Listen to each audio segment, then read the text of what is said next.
주님이 오늘 우리에게 주신 말씀은 사도행전 24장 1절부터 9절 말씀입니다.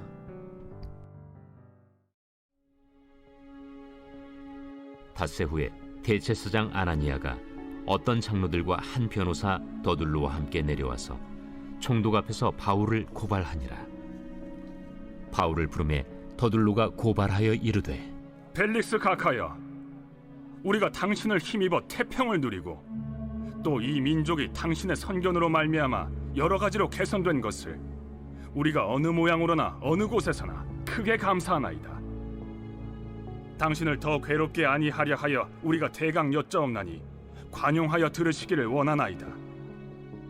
우리가 보니 이 사람은 전염병 같은 자라.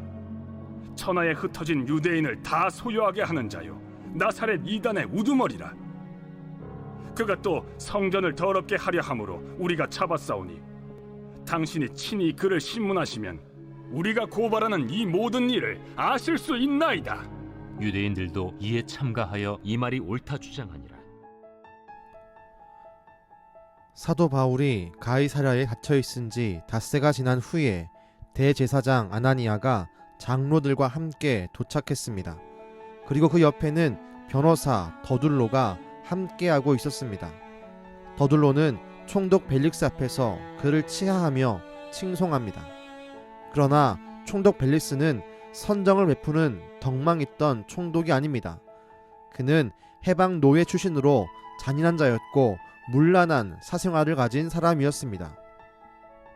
역사가 타기투스는 벨릭스를 포악하고 음흉하며 노예의 마음을 가지고 왕의 권세를 누린 자라고 표현했습니다. 변호사 더둘로는 감언이설로 벨릭스의 마음을 사로잡는 거짓을 말하고 있습니다. 그것만이 아닙니다. 더둘로는 바울의 죄를 세 가지로 말하며 고소합니다. 소요죄, 반란죄, 성전 모독죄입니다. 하지만 바울은 이런 죄를 저지른 적이 없습니다. 변호사 더둘로는 거짓으로 바울의 죄를 꾸며내어 벨릭스 앞에서 말하고 있는 것입니다. 이런 변호사 더둘로의 모습에서 우리는 사탄의 모습을 발견할 수 있습니다. 요한복음 8장 44절은 사탄을 향해 거짓말쟁이요 거짓의 아비라고 말합니다. 그리고 그 거짓의 목적은 사람을 망하게 하는 것입니다. 더둘로는 지금 바울을 망하게 하려고 합니다. 더둘로는 거짓으로 바울이 하는 하나님의 일을 망하게 하려 하고 있습니다. 그 뒷면에는 거짓의 아비인 사탄의 역사가 있습니다. 사탄은 끊임없이 믿음의 성도들을 망하게 하려고 다가옵니다. 전혀 예상치도 못한 거짓으로 믿음의 성도들을 그리고 교회를 고발합니다. 이때 우리가 어떻게 해야 하겠습니까? 베드로전서 5장 8절과 9절은 우리에게 이렇게 조언합니다. 근신하라, 깨어라, 믿음을 굳게 하라, 그리고 그를 대적하라. 우린 근신해야 합니다. 우린 깨어야 합니다. 우린 믿음을 더욱 굳게 해야 합니다. 우린 예수님의 이름으로 사탄을 대적해야 합니다. 우린 지금 전쟁 중입니다. 눈에 보이지 않는 영적 전쟁 중에 있습니다.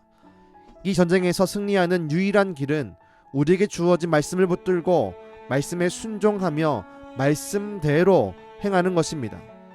말씀을 내 삶의 중심으로 두며 살아갈 때에 주님은 우리를 사탄에 지지 않고 승리케 하시리라 믿습니다. 기도하겠습니다. 주님, 바울을 무너뜨리기 위해 거짓으로 고소하는 변호사 더둘로의 모습을 봅니다. 마치 그 모습이 우리를 수렁에 빠뜨리게 하고 우리를 실패하게 하며 망하게 하는 사탄의 모습과 닮았습니다. 주님, 우리에게 이와 같은 공격이 다가올 때 우리가 깨어있게 하시고 근신하게 하시고 말씀을 내 삶의 중심에 두며 말씀대로 살아가며 하나님을 의지하게 하여 주옵소서. 말씀을 따라 살아갈 때에 우리에게 사탄의 권세와 괴계를 이길 수 있는 능력과 힘을, 지혜를 더하여 주옵소서. 오늘도 우리에게 힘을 주시고 승리의 기쁨을 주시는 예수님의 이름으로 기도드렸습니다. 아멘.